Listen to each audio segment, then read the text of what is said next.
Hey guys, what's going on? And welcome back to another video. My name is Courtney. I go by Courtney on Posh on all platforms. And today I have my PFF Emily with me. Emily, where can we find you? Hi, I'm Emily Munn. I'm so happy to be here. Thanks, Courtney, for having me. And I actually am on Instagram and YouTube. So my Instagram is at Emily H. Munn, and my YouTube is just Emily Munn. H is my middle initial. And then I'm also on Poshmark at Emily H. Munn. So you can find me there as well, which is primarily where I sell.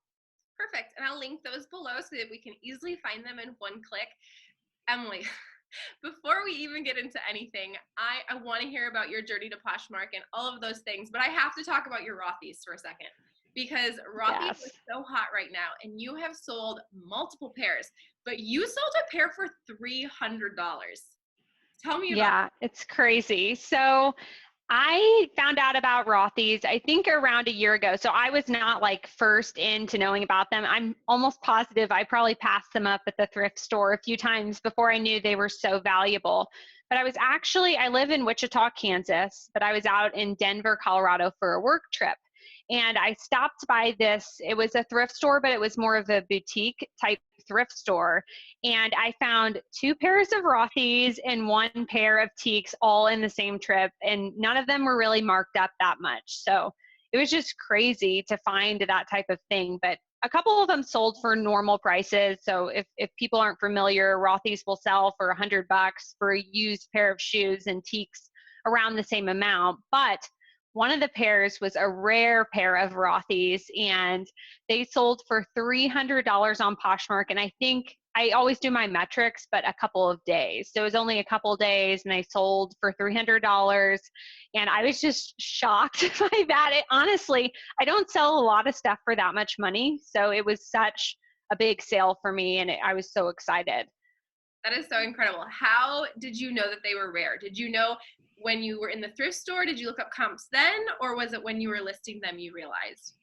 It was when I was listing them, and I was like, oh my gosh, you can't be serious. Like, they're going to sell for this much. But that's why I always recommend, like, when you're in the thrift stores to look up things, but even when you're listing them, because I know for me, when I go in a thrift store, sometimes it's like, I'm just going to look it up real quick, but take your time and do that research, because I could have easily, since I had two pairs, I could have easily listed them both for $100. But because I did that research, I was able to command more money for them. And I think it makes a big difference. But I was shocked. I just couldn't believe it. I was on ThreadUp the other day and I saw another pair of them, but they had already sold when I got to them. But it's whenever I see them selling, it's just crazy. Some of them will sell for even more than that, some of the Rothys. Wow, that is incredible. And that's such useful advice about even if you know a brand to still look up comps, because you're right. You never know if something's rare or if something's just in really popular demand at the time and could sell for more. So let's go ahead and backtrack now back to your Poshmark journey. How did you start Posh? Are you full or part-time? Yeah, so I started in July of 2015. So I've been on the app for a long time, but not on social media as long as that. And I've always loved fashion, but like when I was a kid, my grandma would take me shopping. We'd go to the mall, we'd go to like Anthropologie, and I'd get to pick out things that were on sale and she would pay for them. But then when I got into college and with having my full-time job, I didn't have that kind of money, and my grandma wasn't paying for those things anymore. So I found myself at a $1, $2, $3 sale at a local like consignment store.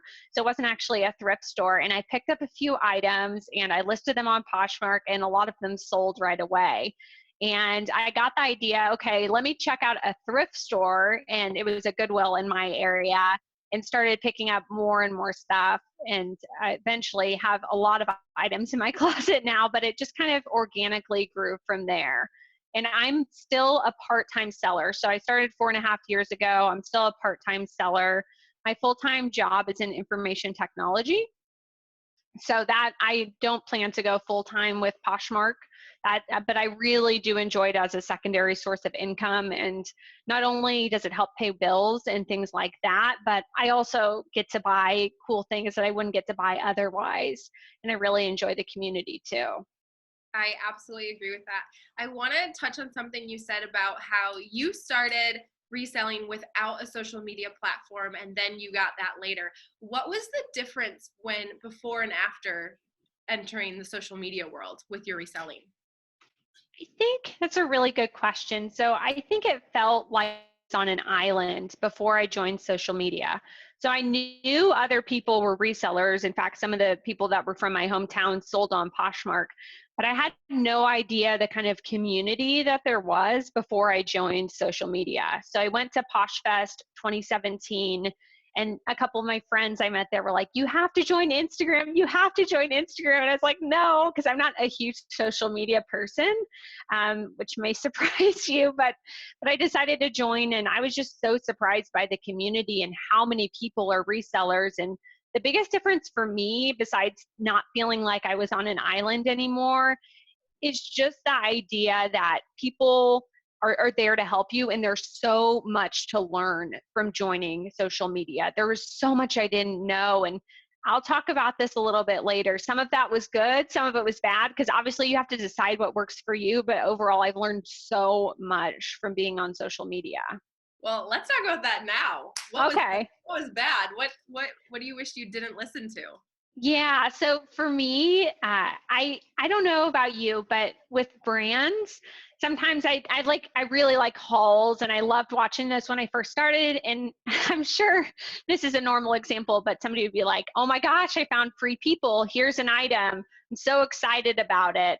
And then I'd be like, "Oh, I see this Free People dress in the thrift store. Let me just pick it up." Or Anthropologie. I think those are like common examples. So from that perspective, I think I wish I wouldn't have listened to that, because it is good to know brands. So there's some good pieces of that, but I also have to make my own educated decisions and look up comps on every piece. That's what I do for business model, is look at comparable solds on every piece I buy and really look for the value there. Great advice. And what was something that you learned from social media that was valuable and critical to your business even to today? I think one thing that this was something I had to eventually do myself, but one thing I noticed is that a lot of the resellers in the community when I joined were really putting value on every item that they bought, and they weren't having a big death pile or a pile of unlisted inventory. And when I was on my island not doing social media, I had these huge piles of unlisted inventory. And when I got in the community, I realized how important it was to put I noticed the resellers I would watch, they put a lot of value on each and every piece. They would list things immediately. They saw that dollar amount almost in the item when they had it and made sure to list it. And I've adapted that. I think I haven't had a death pile in probably a year. I try to list things within a week of getting them, which right now, that's really easy to do because I haven't had that much sourcing luck. I can't go out to stores or anything. Even when I do go to stores, I try to list things quickly. I think it's important for my business model. Absolutely. What are some of your favorite brands right now, and what's your dream brand to find? I'm really big into fashion, Courtney. I really like fashion, but it's been a journey for me, and I'm really more into the sustainable brands now. Some of my favorites, and I'm sure these won't surprise you, Cezanne, which is a French brand, an ethical brand, Veta Capsule. I just bought some items from them. They make these pieces be worn a ton of different ways. Those are just a couple. Also just purchased a Christy Dawn dress. I'm so excited. It's not here yet, or I'd be wearing it. My first Christy Dawn piece. Have there been any brands that used to sell really well for you and just no longer move?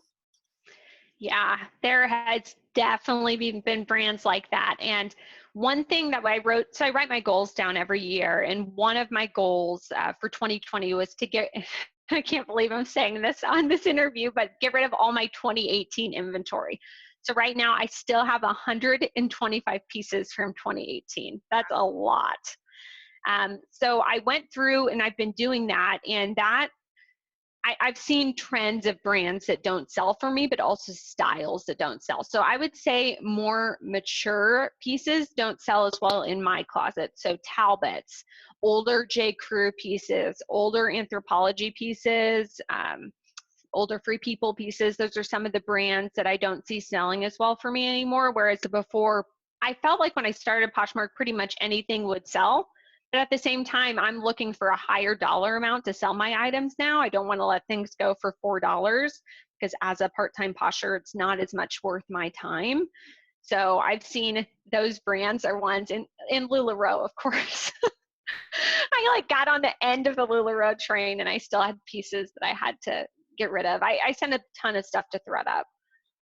I want to circle back to social media just because I feel like you do such a good job with it. If someone's starting an Instagram for the first time, for 2 questions with this, should they have it separate than their personal account? And what kind of content should they be adding? I think I'm really passionate about social media because it's a way to circle back and get more people than we would otherwise. So for me, I live in Wichita, Kansas, in the middle of the Midwest, but like I met you, Courtney, at PoshFest because of social media. And I think no matter what your niche is, you can really know so many more people than just your circle and the area you're in. And I think that's why I'm so passionate about it. But if I were to recommend, if somebody just is starting, let's say Instagram today or YouTube today, I think one of the most important things you can do, and I'm taking a social media course right now, so I've been learning a lot about this, is to sit down and write out what your vision is and what your vision is with social media. Because if you want to build a lasting presence on social media, it is hard freaking work. It is hard work, and you really have to have your strong why behind want to start it if you want to grow that audience. Now, I also think there are a ton of people that are on social media just want to connect. And I think it's still important to write that down, even if you're not trying to build a following, so you can intentionally go after those connections, like from a virtual online perspective that you might not think of otherwise. So maybe you want to join social media to their Poshmark. Maybe that's what you write down and you make those connections. I can't talk about Instagram and social media and not talk about your PFFs and your community. Who are the people we should be following? I do have a lot of people I follow that I find are really interesting and provide a ton of value, but I tried to pick people that when I first started out or joined Instagram, for example, they have provided me a consistent ton of value and maybe others don't know about. So I have them written down. I have people next to me. Genevieve Posh. She is just a great resource in how to be resourceful with your business. If I had to put it into one sentence, she knows a lot about anthropology, but she also puts a lot of tips about how to repair clothing, which I think that's underutilized in the Poshmark community. So many pieces can be repaired, and I really, really love her Instagram. The second is Leah.Kirchinger, and hopefully I'm pronouncing that. But she is someone, I haven't met her in person, but she went to PoshFest 2017. I think I heard her husband Aaron speak. But I just love her photos. She has the most beautiful modeled photos, and she's just a full person inside and out. A ton of knowledge about Poshmark. She has a YouTube channel as well. And it's just such, I think, a humble person, but provides extreme value. I've learned so much from her. And then the third one is Sarah Madeline Vintage. And as she was at PoshFest, I just met her this year, but she has a ton of knowledge, not only on vintage items, which is something I'm not super familiar with, but jewelry as well. So she makes her own jewelry, and I've learned a lot talking to her at PoshFest about jewelry and that process, how to make it. And she's just incredible. She's a full person too. I love it. So yes, I am going to link all those down below so you guys can quickly access them with one click. Emily, thank you so much for coming on today. It has been so insightful to hear about your Posh journey and the items that you've been able to flip. Is there any last remarks that you'd like to make? If it's not listed, it won't sell. So after you watch this, go list your death pile if you have one. And thanks so much for tuning in. Thanks, Courtney, for having me. Bye. Thumbs up if you like this video and hit that subscribe button so you don't miss out on the next interview.